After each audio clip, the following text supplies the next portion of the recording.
Nuestra aventura en el Sáhara apenas ha empezado. ¿Recuerda usted el incidente en los Villares? ¿Recuerda aquella nave no humana y a los 3 seres que arrojaron esta pequeña piedra esférica a los pies del testigo? Pues bien, este es nuestro próximo objetivo. Tratar de descifrar en Argelia el significado de los misteriosos símbolos del lucerillo. Sígame y lo que va a ver le sorprenderá. Los tuareg examinaron la piedra esférica con especial curiosidad. Prudentemente me abstuve de relatarles la increíble historia de la nave y los seres que al parecer podrían haberla grabado. Estudiaron igualmente el desarrollo de los grabados y todos unánimemente coincidieron. Aquello era bereber antiguo, es decir, signos correspondientes a la escritura que los especialistas han denominado líbico-bereber. Una escritura que, como tendríamos oportunidad de comprobar, aparece por todo el Sáhara, grabada o pintada en rocas y estelas de piedra.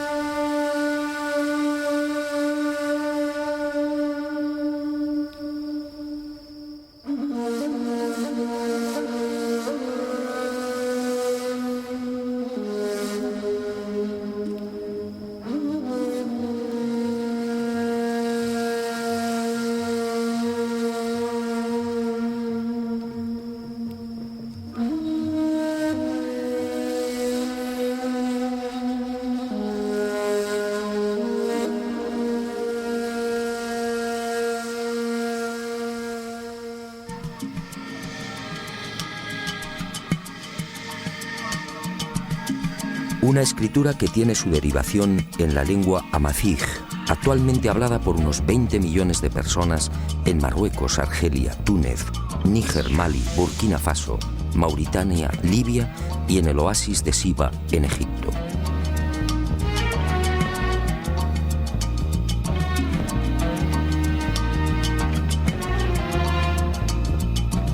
Los tuareg, ese pueblo único, orgulloso y hospitalario, forman parte de las etnias que han sabido conservar la escritura y la lengua bereber.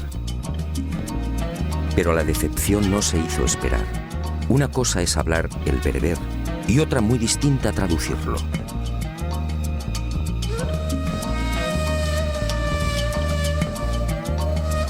En otras palabras, algunos de los grabados del lucerillo correspondían al bereber antiguo y los tuareg no supieron descifrarlo.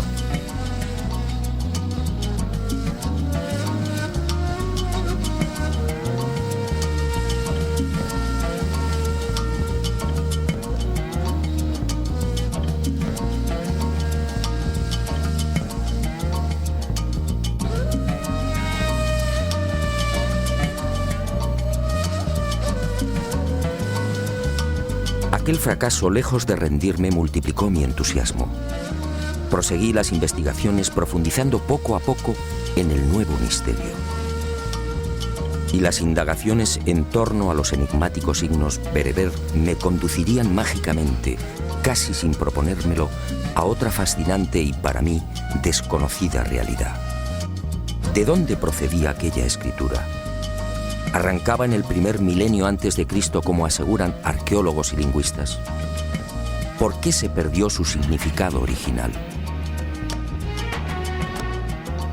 Lo primero que descubrí es que aquella escritura, aparentemente tan simple, encerraba una enorme fuerza conceptual. Las letras geométricas de orientación variable en el sentido de la lectura, con ausencia casi total de separación de las palabras, y como en el caso de los alfabetos semíticos, sin vocales, contenían una capacidad de expresión tan intensa como original.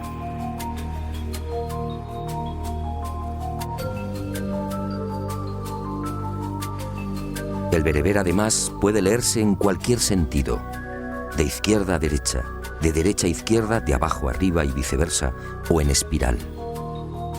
Y las dudas siguieron atormentándome. ¿Quién había ideado una escritura tan perfecta? Y un inevitable pensamiento me acompañó desde entonces. ¿Por qué la nave de los Villares lucía aquellos símbolos? símbolos bereber en una civilización del espacio? ¿Por qué la piedra lanzada por los seres presentaba unos grabados idénticos a los que adornan las rocas del Sáhara? ¿Por qué, en fin, se repetían en el anillo de plata los palos y ceros tan habituales en la escritura bereber?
No quise precipitarme. Al conversar con arqueólogos, historiadores y expertos en escritura bereber, comprendí que había cometido un error. No todos los especialistas están de acuerdo a la hora de establecer la procedencia y fecha de aparición del bereber antiguo. Unos lo hacen llegar del este, situando el nacimiento hacia el primer milenio antes de Cristo. Otros, en cambio, como Blanchet, Geseli y José Onrubia, sitúan el origen del proto-bereber en el propio Sáhara y entre el octavo y sexto milenios antes de nuestra era. Esta última teoría concede a la escritura bereber una extraordinaria antigüedad, entre 10.000 y 8.000 años. Es decir, muy anterior a los textos escritos en Mesopotamia y en el Valle del Nilo.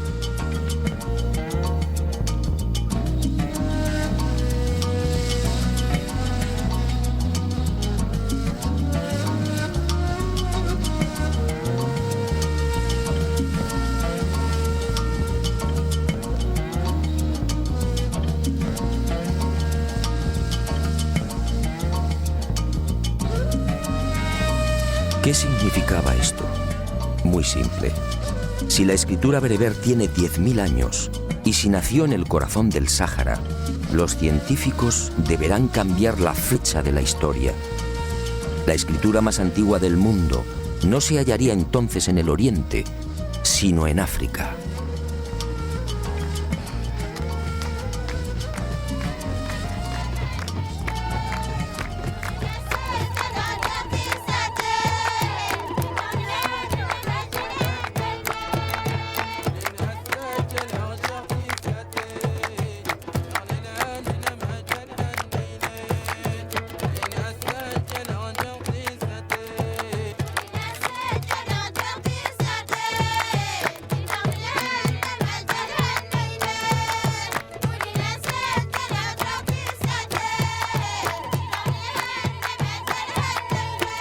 Y otro detalle que me desconcertó.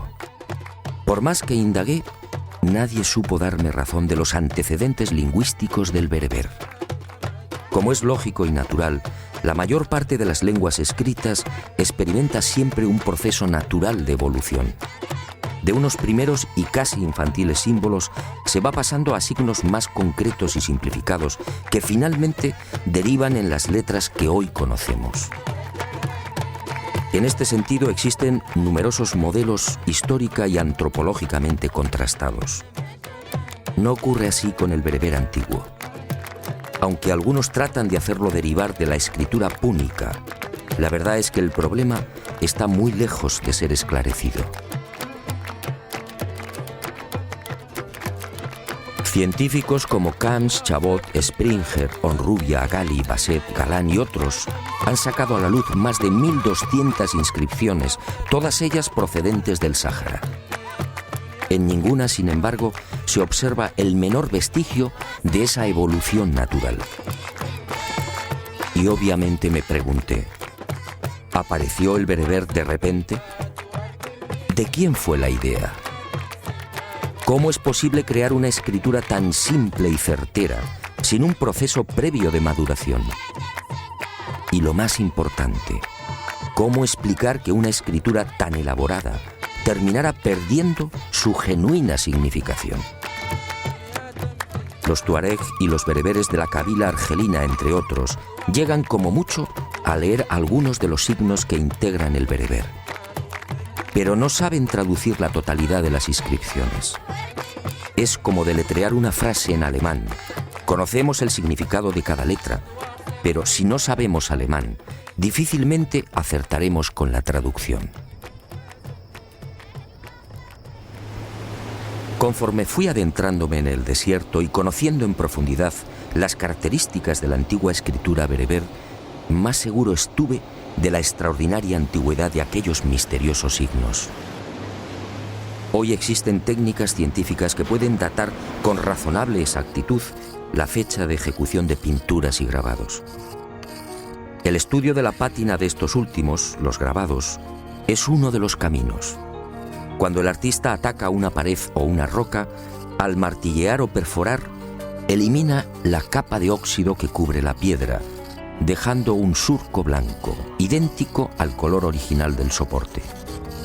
En consecuencia, un grabado de tonalidad clara será siempre más reciente que uno con los surcos oscuros. A este primer sistema de datación indirecta, los científicos han ido incorporando otras técnicas cada vez más complejas y seguras.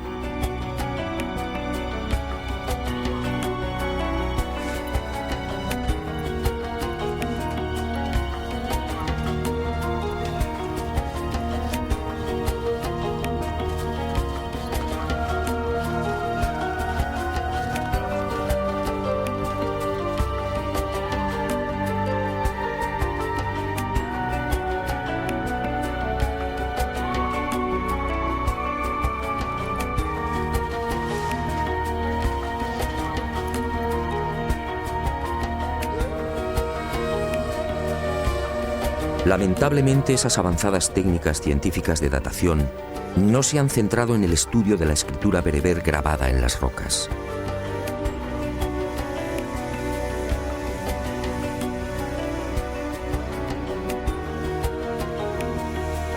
Los arqueólogos se han inclinado primero por el análisis de los grabados propiamente dichos, es decir, de los animales y de los hombres allí representados.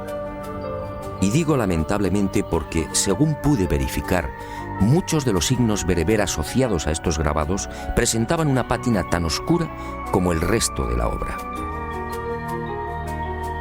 Es decir, como afirman algunos investigadores, la escritura bereber podría remontarse a unos 8.000 o 10.000 años.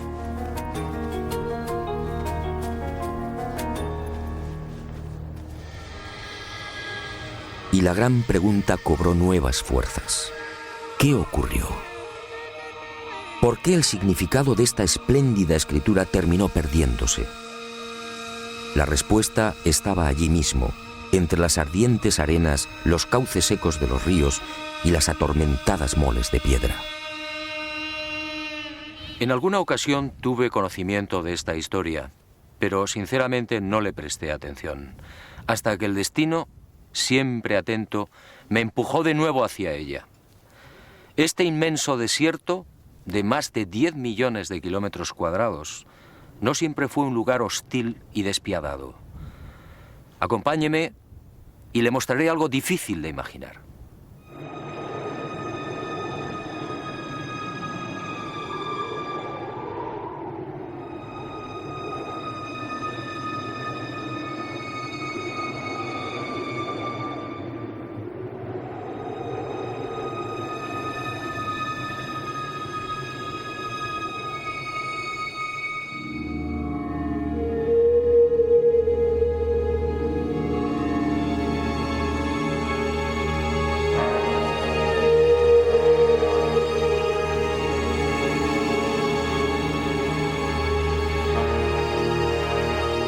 Supongo que es lógico. El hombre del siglo XXI ha conocido el Sáhara tal y como es. Una región desolada, donde las precipitaciones anuales apenas rondan los 100 milímetros. Un inmenso horno en el que la vida pelea dramáticamente por sobrevivir. Una interminable y cansina sucesión de arenales y gigantes rocosos apenas coloreados por las fugaces sombras de hombres y animales. Miles de kilómetros desde el Atlántico al Mar Rojo, incomprensiblemente condenados a la esterilidad y la muerte.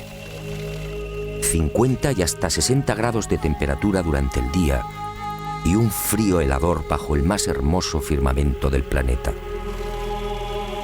Un coloso rojo, negro o amarillo, casi agonizante.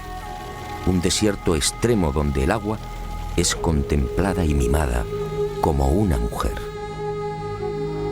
Pero no siempre fue así. Retrocedamos en la historia y abramos otra puerta en esta mágica aventura. Todo empezó hace 12.000 o 13.000 años, cuando los hielos de la última glaciación empezaron a retirarse. Según los expertos, en el último millón de años, durante el Cuaternario, nuestro planeta experimentó importantes cambios en su eje. De los 23 grados, inclinación habitual respecto al plano de su órbita, la Tierra osciló hasta los 22 y 25 grados en ciclos de 41.000 años, provocando sensibles variaciones climáticas.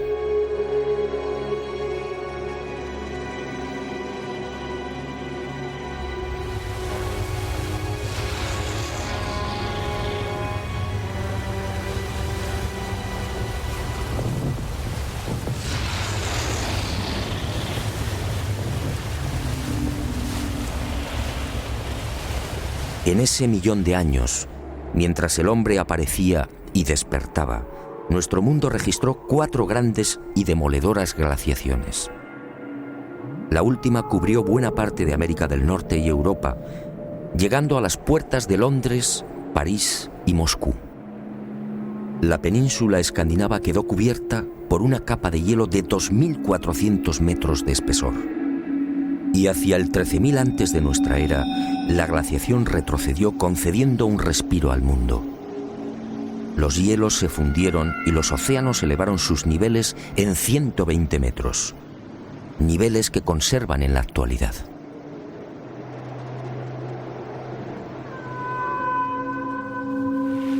El frente polar se reactivó enviando humedad desde el noreste hacia el Mediterráneo, y otro tanto sucedió con los benéficos monzones, que soplaron cargados de lluvia desde el Golfo de Guinea. Y el Sáhara despertó a la vida. Las aguas freáticas ascendieron. Los lagos entre dunas se multiplicaron a millares. Los ríos rugieron de nuevo. Del macizo montañoso del Agajar al sur de Argelia brotaron decenas de cauces antaño consumidos.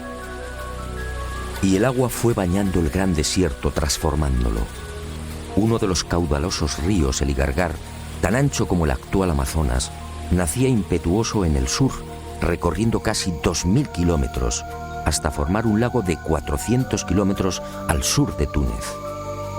Otros ríos, como el Saura, nacido en el Atlas, se unía al Tamanrasset, desembocando fértil y generoso en el Atlántico. El Tilemsi se ocupaba de bendecir el Níger, y el Tafasaset transformaba el sur del Sáhara, sumando sus torrenciales corrientes a un lago Chad 80 veces superior al que hoy conocemos. Y la vida surgió imparable y lujuriosa. Arenales, montañas y wadis se despojaron del negro, del rojo y del amarillo, de la sed y del silencio, vistiendo el verde de la jungla, de la sabana y el azul de los interminables lagos. Fue una explosión vital, lo que los científicos llaman el Gran Húmedo, uno de los periodos más fértiles del viejo y cansado desierto. El Sáhara se convirtió así en algo que hoy cuesta trabajo imaginar, un auténtico paraíso. Y el lugar donde todavía nos encontrábamos recibió el nombre exacto: Tassili, meseta entre ríos. La nave Columbia y los satélites artificiales han proporcionado imágenes rotundas. Esos wadis o cauces secos que muestran las fotografías tomadas a 180 kilómetros de la Tierra lo dicen todo. También las imágenes infrarrojas y las captadas por radar demuestran que bajo las ardientes arenas existió en la antigüedad toda una red de lagos conectados, algunos de hasta 7.000 kilómetros cuadrados.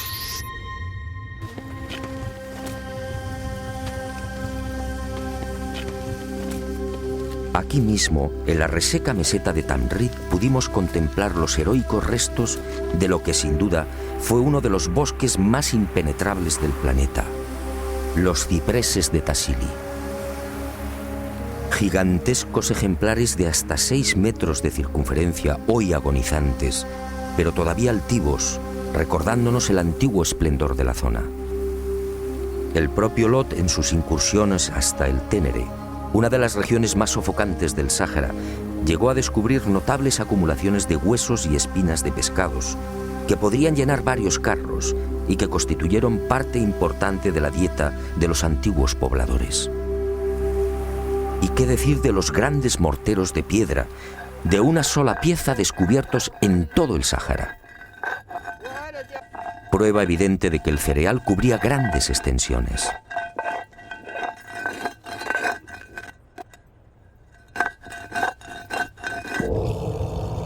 El mismísimo Heródoto, historiador y geógrafo griego, escribía en el siglo V a.C., refiriéndose al Sáhara: esta comarca y el resto de Libia en dirección a poniente están más pobladas de fieras y más cubiertas de bosques que la de los nómadas. Las fieras. He ahí otra de las pruebas de cuanto afirmo. Una fauna salvaje dominó también el Sáhara cuando la naturaleza lo transformó en el más bello jardín. Son precisamente los grabados en piedra los que atestiguan la realidad de estas bestias en pleno neolítico. Nuestra aventura en el Sáhara continúa, pero no aquí. Según mis noticias, una de las mayores y más espléndidas colecciones de este tipo de grabado en piedra se encuentra localizada al suroeste de Libia, en uno de los desiertos más duros y agresivos de este bello planeta encantado. Sígame y se lo mostraré. Estoy seguro que lo que va a ver le impresionará tanto como a mí.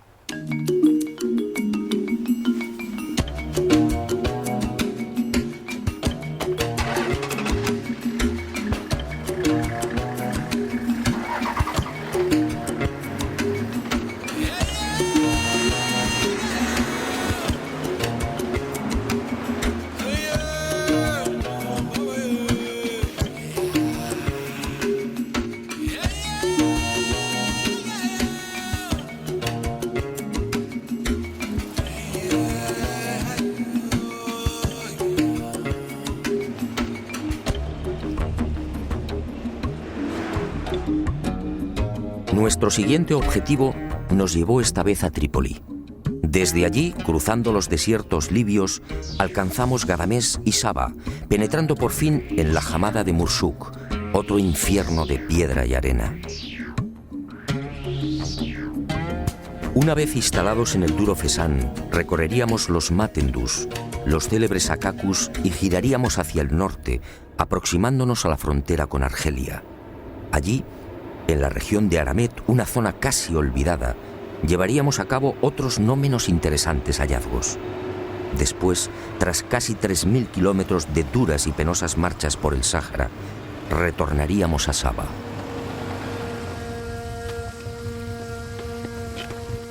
Nuestras informaciones no estaban equivocadas. Al alcanzar los Matendus quedamos sobrecogidos. Aquí, en una cadena de peñascos y rocas de 15 kilómetros, nos esperaban miles de grabados. Miles de grabados datados en 10.000 años, quizá más. Grabados de todos los tamaños, algunos minuciosa y bellamente pulidos en su interior. Grabados que efectivamente demostraban que el gran jardín había sido poblado por toda suerte de animales salvajes. Las jirafas fueron trabajadas con gran detalle. Contamos hasta 8 especies diferentes. un animal cuya dieta básica la integran hojas y espinas de acacia.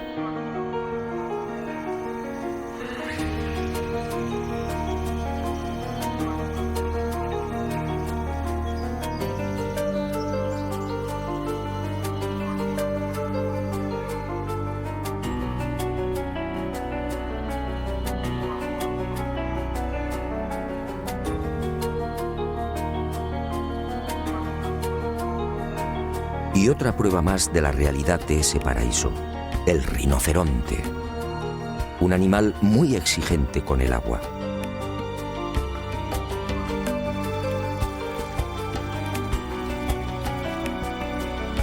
Rinocerontes con cuernos de 1,5 metros de longitud y cabezas de 80 centímetros, características propias del temido rinoceronte blanco africano. Así lo vieron los hombres del Neolítico y así lo grabaron.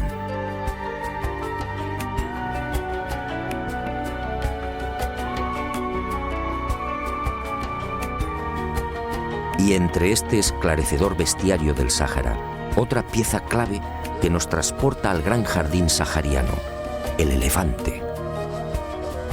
Encontramos grabados de todos los tamaños.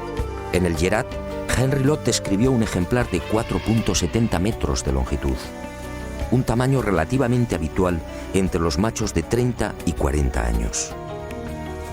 Y otro rasgo que pone de manifiesto la capacidad de observación de los habitantes del jardín y su gran preocupación por la fidelidad. En algunos grabados los elefantes aparecen con la cola doblada en ángulo recto, una actitud adoptada por las hembras antes del apareamiento.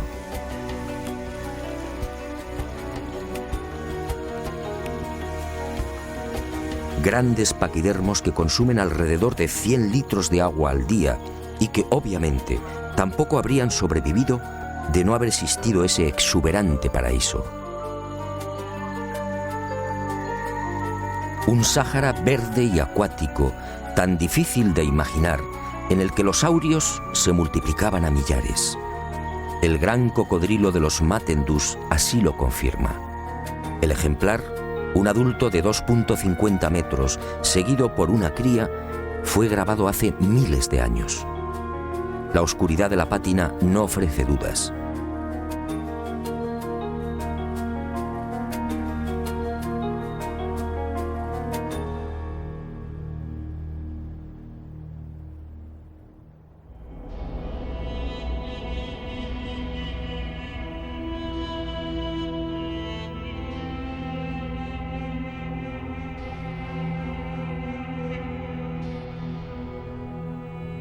La fidelidad en el trazado, una vez más, es contundente.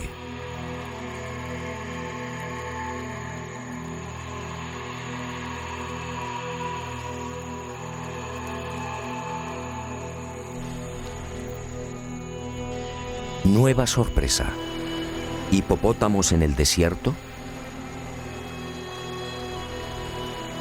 Quizá la pista más notable de lo que afirmo. El hipopótamo no puede vivir sin el agua. Es su medio natural. Pues bien, los especialistas en grabados y pinturas han localizado en el Sáhara un centenar de representaciones de este coloso. Todas ellas en Yerat, Tassili y Mesak, es decir, en el gran horno sahariano.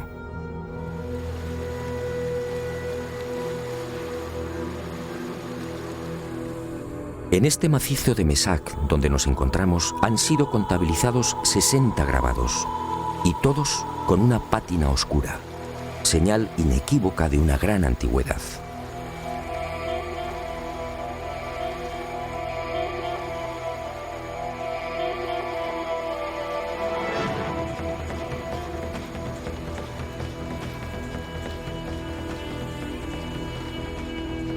Pero no todos son animales conocidos.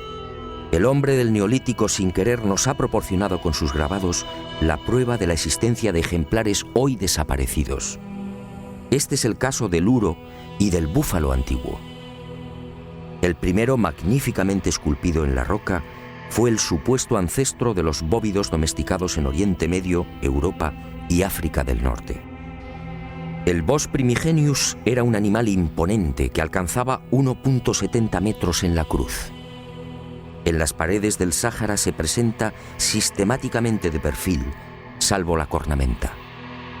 Una cornamenta igualmente gigantesca y en forma de tenaza. Algo que coincide con las modernas excavaciones arqueológicas y los testimonios escritos sobre el último uro registrado en Polonia en 1625. En cuanto al búfalo antiguo, los grabados descubiertos en el Atlas Tassili y Mesak resultan igualmente providenciales. Este formidable ancestro del búfalo actual recorrió África durante 1 millón de años y compartió hábitat con el hombre de la Edad de Piedra.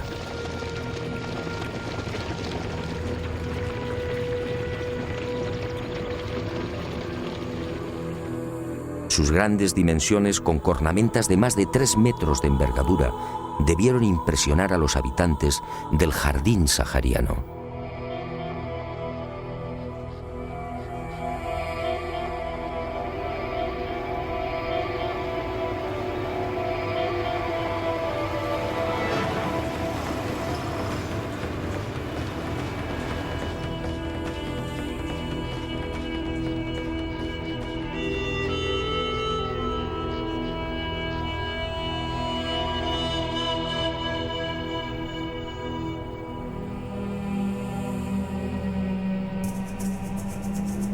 Leones, leopardos, panteras y toda suerte de felinos se unen en el desierto líbico a la fauna que habitó aquel paraíso del Neolítico. Felinos al ataque. Avestruces esbeltas.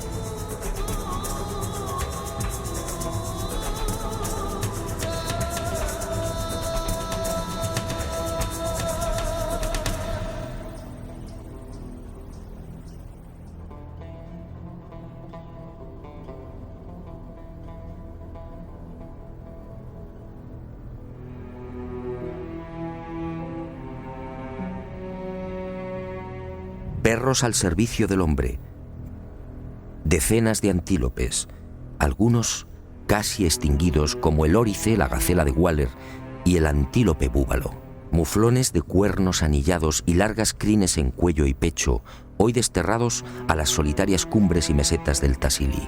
Y por fin decenas y decenas de vacas. Otro animal que nos conduce indefectiblemente a la abundancia de pastos, a un clima benigno y a la presencia de ríos y lagos.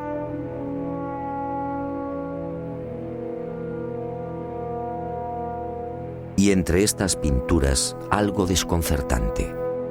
Una ballena en el Tassili, un cetáceo a 2000 kilómetros del mar. Todos ellos como vivo exponente de una fauna que precisaba inexorablemente del agua. Pero alguien me había hablado de los últimos restos de este jardín todavía visibles en Celiaf, en las proximidades de Saba.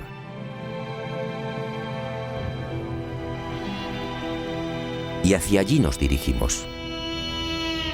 Fue sin duda la etapa más gratificante de nuestra estancia en el Sáhara. Si tratar de imaginar el desierto como un floreciente jardín no es tarea sencilla, la visión de aquellos 21 lagos perdidos y sujetos entre un océano de dunas no resultaba tampoco un ejercicio cómodo. Costaba acostumbrarse a la realidad de aquellas aguas, en su mayoría saladas, alimentadas por misteriosos manantiales subterráneos. Aguas verdes, azules y transparentes en el corazón de la desolación. Lagos como el Mafu, Gabrón, Ouan al-Mar o Ruiz, de 70 y 80 metros de profundidad, que albergan la reliquia de lo que fue una vida pujante, quisquillas y pequeños peces tropicales.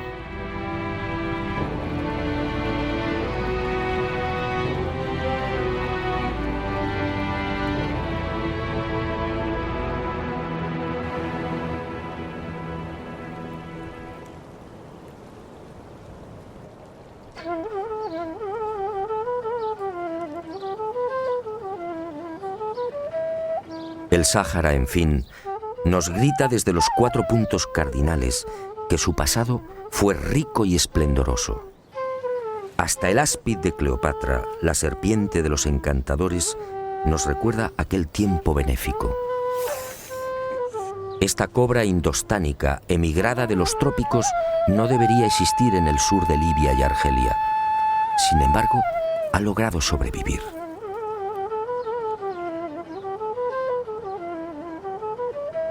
Es otra prueba de la existencia de aquel paraíso.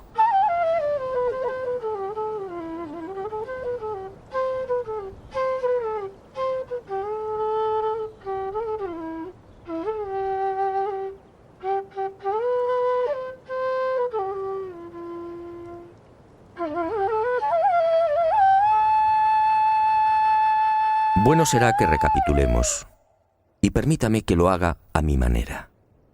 ¿Qué hemos encontrado en este desierto? Pinturas, grabados y toda clase de información que nos trasladan a un Sáhara insólito, un Sáhara acuático, conectado por ríos y miles de lagos en los que el hombre de hace 10.000 años pescaba y navegaba.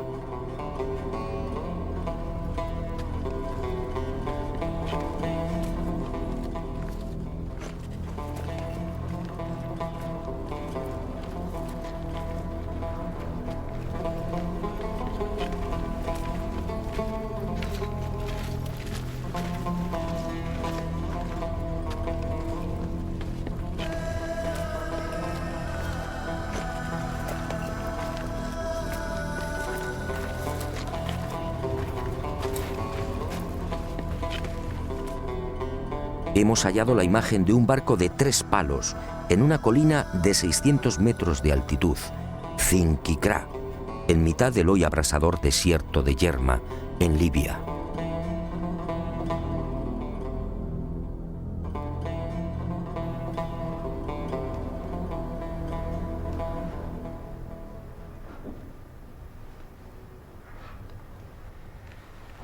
Es posible que la ciencia sonría burlona, pero ¿qué importa su escepticismo si las pruebas son tan abrumadoras?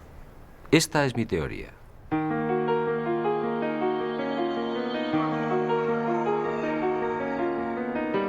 En pleno Gran Húmedo, hacia el 9000 antes del presente, una o varias civilizaciones no humanas tomaron el centro del jardín en el corazón del Sáhara como base de operaciones y prendieron la mecha de una nueva humanidad. Escafandras, antenas, trajes hinchados, botas y guantes son testimonios demoledores para quien conserva la mente abierta. Es más que probable que fueran tomados por dioses. ¿Qué otra cosa podían pensar aquellos recolectores y cazadores cuya industria se centraba en el sílex y en las hachas de piedra? Y la meseta de Yavaren desde entonces fue llamada Tierra de Gigantes. Y a la vista de estas pinturas, el instinto y mi larga experiencia como investigador me dicen que esos seres del espacio pudieron intervenir a nivel genético, mejorando las razas.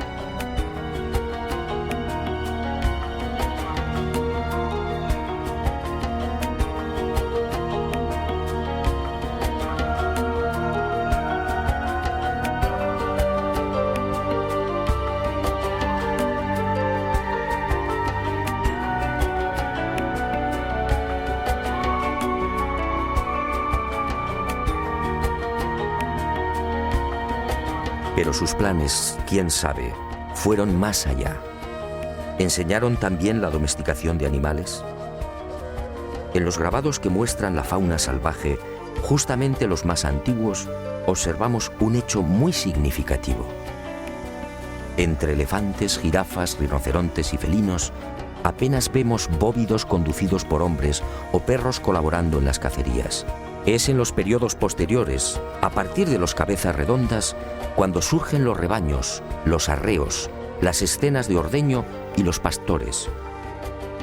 En los grabados de la fauna salvaje, datados por Mori entre el 12.000 y el 9.000 antes de nuestra era, no asistimos a escenas de domesticación porque, en mi opinión, el descenso de esos seres no humanos pudo registrarse después, justamente hacia el 9.000.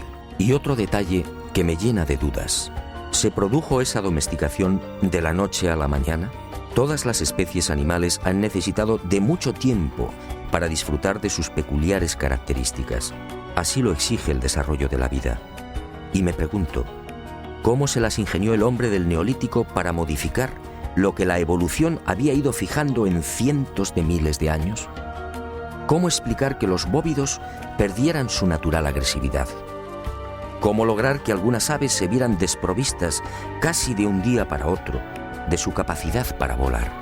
La respuesta solo puede ser una. Quizá esos seres no humanos manipularon genéticamente las especies que estimaron más provechosas para el hombre. Pero los experimentos, muchos de ellos fallidos, pudieron abarcar a otros animales. Esto explicaría la presencia en las pinturas de bestias desconocidas y seres que la arqueología califica de mitológicos. Avestruces con cabezas de bóvidos, hipopótamo con dientes de carnívoro, antílopes con cuerpo de elefante, jirafas con cabeza de asno o grandes paquidermos con 3 cuernos. Y todas estas imágenes pertenecientes a un mismo periodo, el de los cabezas redondas.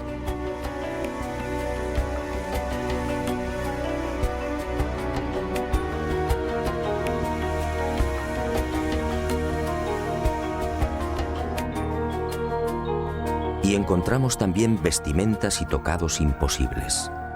Imposibles para un neolítico hace 9000 años, en el que no se conocía aún el arte del hilado. Pinturas y grabados en los que las mujeres lucen vestidos transparentes, capas bordadas y teñidas en múltiples y vivos colores y un calzado impropio de la época. ¿De dónde surgió este ropaje? ¿Quién lo fabricó? ¿Quién enseñó a estas tribus el arte del aseo y la peluquería?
Cuanto más investigo estas pinturas rupestres, más convencido estoy de la intervención de esos enigmáticos seres del espacio.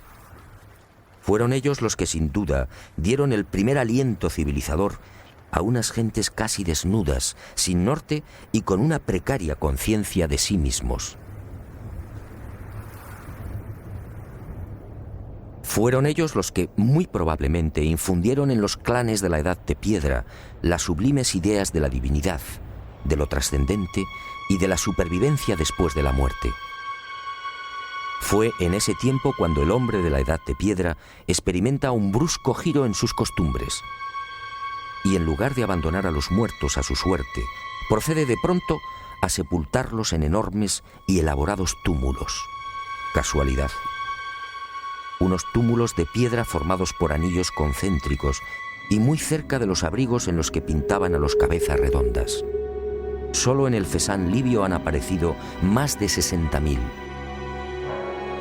¿Por qué esa estructura tan parecida a las de las naves de los gigantes? ¿Otra casualidad? ¿Fue un recuerdo o un homenaje a los dioses instructores? ¿Pensó el hombre primitivo que así, enterrando a sus muertos en una tumba con forma de nave, tendría más fácil el acceso a los cielos? Después de todo, ¿qué eran aquellos prodigiosos carros de fuego? ¿No eran unos objetos que procedían de las estrellas?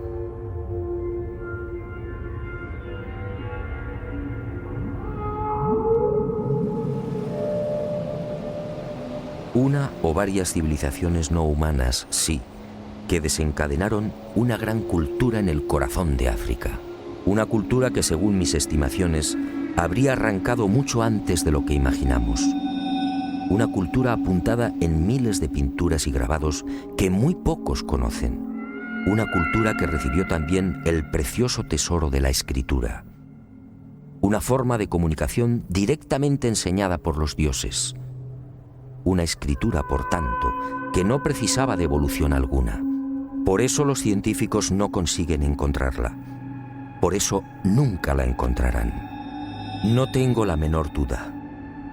La escritura berbera antigua que se extiende por el Sáhara, la que fue observada en la cúpula de la nave que apareció en los billares, la que adorna la piedra esférica lanzada a los pies del anciano español, y los signos grabados en el anillo de plata depositado en el fondo del Mar Rojo, tienen un mismo origen: los gigantes de Tassili.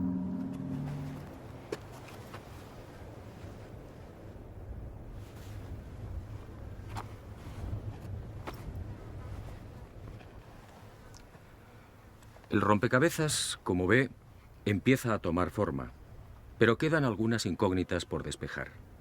Y regreso a la vieja pregunta, un asunto que no he olvidado. ¿Qué ocurrió con esta magnífica lengua? ¿Por qué desapareció su significado original? Sígame y le contaré una nueva historia. Por supuesto, otra historia mágica.